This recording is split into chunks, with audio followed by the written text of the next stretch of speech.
Hello students, welcome to Sleepy Classes. So my name is Amit Goyal and I am CSAT mentor at Sleepy Classes. आज की class का जो हमारा agenda है, आज के इस वीडियो का जो एजेंडा है वो है 5 मज़ेदार क्वेश्चन CSAT के डिस्कस करना। तो चलो शुरू करते हैं। तो ये पहला क्वेश्चन है, What is the mean of all 4-digit even number of the form AA BB? क्या इसका आंसर होगा बताइए, सोचिए। Take your time, pause the video. चलिए मैं बताता हूँ। अब इस क्वेश्चन को अगर हम देखें तो अगर हमें AA BB के फॉर्मेट के इवन नंबर लिखने हैं और उनका अगर एवरेज निकालना है तो ये लंबा टास्क लग रहा है बहुत ज़्यादा। क्यों? क्योंकि अगर देखिए सबसे छोटा नंबर कौन सा होगा, 1100, फिर 1122, फिर 1144 और ये आप चलते जाएंगे, बहुत सारे नंबर ऐसे बनेंगे। फिर आपका 2200 भी आएगा, 2222 भी आएगा, ऐसे 9900 भी आएगा, 9922 भी आएगा। अल्टीमेटली सबसे बड़ा नंबर होगा 9988। अब मुझे इन सब का एवरेज निकालना है। तो चलिए देखते हैं। अगर मैं 1144, 1166 और 1188 इसका इन 5 नंबर का एवरेज लूँ तो इनमें बराबर दूरी है, इक्वी डिस्टेंस है, तो इनका एवरेज मिडल नंबर होगा तो 1144 होगा। ऐसे ही 2222, 22244 और 22466, 2288 इनका एवरेज दूँ तो इनका एवरेज ही आएगा। तो ऐसे इन सब का एवरेज और इसका एवरेज हो जाएगा 9944। एवरेज मिडल नंबर होता है। अब मेरे पास कौन से नंबर बच गए, 1144, 2244, 3344। अगर इक्वल डिस्टेंस हो तो एवरेज मिडल नंबर होता है और आप जा रहे हो 9944 तक। अब इसका मिडल नंबर क्या आएगा, वो इन सारे नंबर्स का एवरेज हो जाएगा और इसका मिडल नंबर होगा 5544। सो आंसर क्या होगा मेरे इस क्वेश्चन का, ये होगा। दूसरा तरीका क्या हो सकता था इसी क्वेश्चन को करने का, कि सबसे छोटा, क्योंकि देखो ये जितने भी ऐसे नंबर होंगे वो इक्वल डिस्टेंस पर होंगे, ये बात तो हम मानते हैं।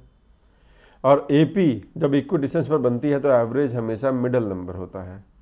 और मिडल नंबर निकालने का तरीका होता है first term plus last term divided by 2। तो अब फर्स्ट टर्म क्या है यहाँ पे, सबसे छोटा नंबर कौन सा होगा इस फॉर्मेट का, इवन नंबर होना चाहिए, देखो इस बात पे जोड़ दो। और सबसे बड़ा नंबर कौन सा होगा, 9988। अब इनको ऐड कर दीजिए और 2 से डिवाइड कर दीजिए तो आपको मिलेगा 5544 और which option is D for Delhi. तो क्वेश्चन देखने में बहुत कठिन लग रहा था, लेकिन एक सोचा जाए तो पैटर्न हमें जैसे पकड़ लेंगे वैसे हमें समझ में आएगा कि क्वेश्चन बड़ा आसान था।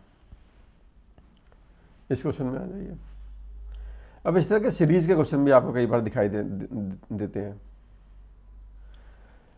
अब जब भी नीचे के इरेशनल टर्म हो तो मैं क्या करूँगा, मैं इसको रैशनलाइज करने की कोशिश करूँगा।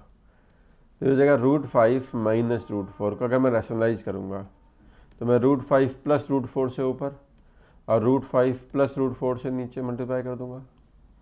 तो ऊपर बन जाएगा √5 प्लस √4 और नीचे हो जाएगा a minus b a plus b. तो इसका क्या फॉर्मूला होता है, a square minus b square. तो √5 का स्क्वायर 5 माइनस 4। तो अल्टीमेटली फर्स्ट टर्म क्या बनेगी, √5 प्लस √4। सिमिलरली आप सेकेंड टर्म के साथ भी यही कर सकते हैं। √6 माइनस √5 को जब आप मल्टीप्लाई करेंगे √6 प्लस √5 से और √6 प्लस √5 से, तो ऊपर √6 प्लस √5 आ जाएगा और नीचे 6 माइनस 5 आएगा जो कि 1 बन जाएगा। तो ये √6 प्लस √5 हो जाएगा। तो फर्स्ट टर्म क्या बन रही है आपके पास, √5 माइनस √4 माइनस सेकेंड टर्म क्या बन रही है, √6, माई बैड ये प्लस आएगा ना, प्लस √5। थर्ड टर्म क्या बन रही है आपके पास, प्लस में आ रही है, √7 प्लस √6। फोर्थ टर्म फिर से माइनस में आएगी, एंड सो ऑन, और ये प्रोसेस चलती जाएगी। अब आखिरी टर्म माइनस में आएगी या प्लस में आएगी? आखिरी टर्म माइनस में आएगी। कारण देखो, जहाँ जहाँ पे भी इवन नंबर है उसके पहले माइनस आ रहा है, जहाँ ऑड नंबर है वो उसके पहले प्लस आ रहा है। तो ये इवन नंबर है तो उसके पहले माइनस आएगा, तो हो जाएगा √100 प्लस √99, यही होगा। अब देखिए, जब आप इसको सॉल्व करने जाएंगे तो ये √5 से √5 कट जाएगा, ये √6 यहाँ से √6 से कट जाएगा, और ये सारी वैल्यूज करते चले जाएंगे, और यहाँ पे √99 इससे पहले कट चुका होगा। तो हमारे पास एक तो √4 बचेगा और माइनस एक √100 बचेगा, और √4 होता है 2 और √100 होता है 10, तो हमारा आंसर क्या बनेगा? -8। तो answer of this question will be c for Calcutta. था ना मजेदार क्वेश्चन? क्या करना था? सिर्फ रैशनलाइज करना था। तो हम तीसरे इंटरेस्टिंग क्वेश्चन में आते हैं। एक क्लियरेंस सेल हो रही है और एक आर्टिकल 800 रुपये का था, उसमें 2 डिस्काउंट दिए गए और फाइनली वो आर्टिकल 480 में बेच दिया गया। तो अगर एक डिस्काउंट उसमें से 20% है तो दूसरा डिस्काउंट बताइए। एक डिस्काउंट 20% है तो दूसरा डिस्काउंट बताइए। तो क्या करूँगा मैं बोलूँगा अच्छा एक डिस्काउंट 20% है तो 800 पे 20% छोड़ दूंगा, जो कि 82 जा 160 होता है, और 160 जैसे ही घटा दूंगा तो आर्टिकल का नया प्राइस आ जाएगा 640। अब इसे बोलते हैं सक्सेसिव डिस्काउंट। क्यों? क्योंकि अब जो नया डिस्काउंट होगा वो इस नई वैल्यू पे मिलेगा। अब ये जो आपको फिर से 160 रुपीज़ की छूट मिल रही है, अब ये 640 पे मिल रही है, क्योंकि आप 640 माइनस 480 करेंगे 160 आएगा। 160 रुपये की जो छूट मिल रही है 640 पे मिल रही है, और ये हो जाएगा 1/4 अगेन, और 100/4 कितना होता है? 25%। तो अगर एक डिस्काउंट 20% है, दूसरा डिस्काउंट 25%। तो answer of this question will B A for Ahmedabad. ये भी इंटरेस्टिंग क्वेश्चन था, आसान था। अब अगले क्वेश्चन में आ जाइए। 120 कट लगा आइडेंटिकल पीसेज में हमें बांटना है एक क्यूब को, तो कम से कम कितने कट लगाने पड़ेंगे? तो कम से कम कितने कट लगाने पड़ेंगे ये समझिए। तो देखिए, अगर मान लीजिए ये क्यूब है, मैं इसमें एक कट लगाता हूं ऐसे, तो ये 2 पीसेज में बढ़ जाता है। तो एक कट से 2 पीस होते हैं। अगर मान लीजिए कि मैं इसमें 2 कट लगाता,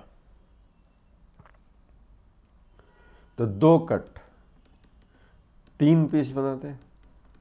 बट प्रॉब्लम क्या है कि अगर मैं ऐसे में एक और कट लगा देता तो फिर वो 3 कट हो जाते हैं टोटल, लेकिन पीस 3 दूनी 6 हो जाते हैं, क्योंकि हर एक अब 2-2 पीस बन जाएगा। तो हम क्या करेंगे भाई? 120 पीसेज बनाने हैं, आइडेंटिकल पीसेज बनाने हैं।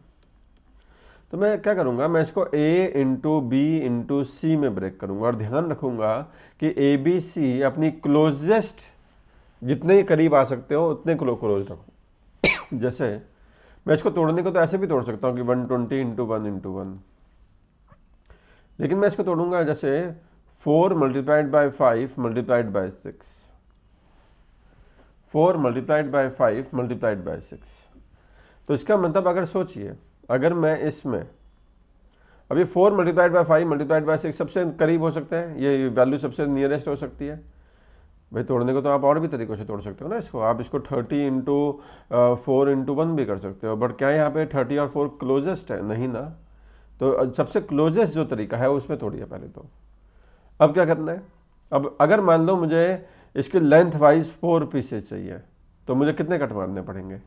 एक कम कट मारना पड़ेगा, 3 कट मारने पड़ेंगे। तो 1 2 और 3 कट मारने से 4 पीसेज बनेंगे। ब्रेथ वाइज अगर मान लो मुझे 5 पीसेज चाहिए, तो मुझे 4 कट मारने पड़ेंगे, 1 2 3 4। तो 4 कट से ऐसे करके 4 कट हो जाएंगे, तो 4 कट से 5 पीसेज बनेंगे। और इस तरीके से अगर मैं मुझे अगर 6 पीसेज चाहिए इस तरीके से, तो मुझे 5 कट मारने पड़ेंगे। तो एक कम कट मारना पड़ता है, तो 4 - 1 कट यहाँ पे लगेंगे लेंथ वाइज, 5 - 1 कट लगेंगे ब्रेथ वाइज, और 6 - 1 कट लगेंगे हाइट वाइज।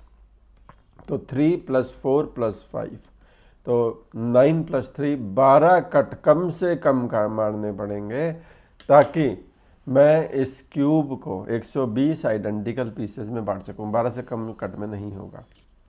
हाँ, अगर कोई पूछता है ज़्यादा से ज़्यादा कितने कट मारने पड़ेंगे, तो मैं बोलूँगा 119, 119।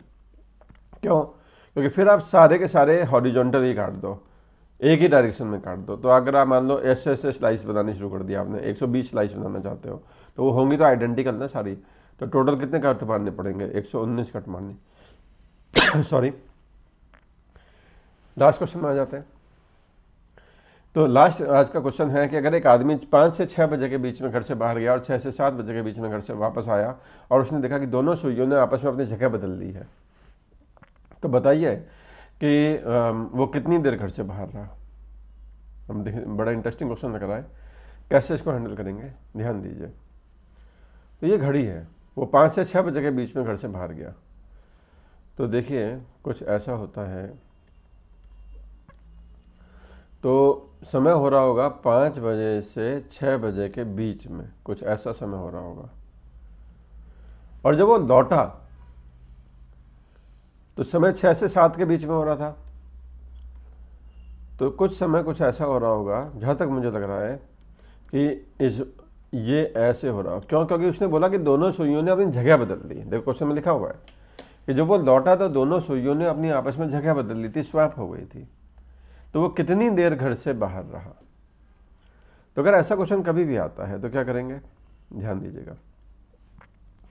देखिए यहाँ पे छोटी वाली सुई ने इतना एंगल चला, मान लेते हैं थीटा, क्योंकि ये यहाँ पर आ गई, और बड़ी वाली सुई यहाँ से यहाँ घूमकर यहाँ आ गई, मान लेते हैं इसने चला एंगल अल्फा। तो थीटा प्लस अल्फा टोटल मिला के दोनों सुइयों ने मिलकर 360 डिग्री चल गया, क्योंकि छोटी वाली सुई बड़ी सुई की जगह आ गई, बड़ी वाली सुई छोटी सुई की जगह आ गई। अब छोटी वाली सुई आर हैंड, शायद आप मान लेते हैं ये x मिनट घर से बाहर रहा, तो आर हैंड 1 मिनट में आधा डिग्री चलती है, तो x मिनट में उसने आधा डिग्री चला होगा, तो थीटा की वैल्यू हो जाएगी इतनी, क्योंकि छोटी वाली सुई 1 मिनट में सिर्फ आधा डिग्री चलती है। तो उसने x मिनट, अगर वो बंदा घर से बाहर रहा है तो x मिनट में उसने इतना डिग्री चला होगा, प्लस बड़ी वाली सुई, ये वाली सुई अल्फा की वैल्यू, तो बड़ी वाली सुई घूमकर यहाँ से यहाँ आ गई, और वो 1 मिनट में 6 डिग्री चलती है, तो x मिनट में वो इतने डिग्री चली होगी, और ये हो जाएगा 360। अभी हो जाएगा 13/2x = 360। तो x की वैल्यू आ जाएगी 360 × 2/13, यानी कि 720/13। तो 13 5 × 65 होता है, बचेगा 70, 13 5 × 65 होता है, बचेगा 75/11। तो 55 5/11, तो 55 मिनट पूरे और 56 मिनट का 5/11 पार्ट। तो इतनी देर वो घर से बाहर रहा, उसके बाद वो लौटा। तो I hope you found these questions interesting and you got the trick how to solve these questions. Thank you from my side. Bye bye.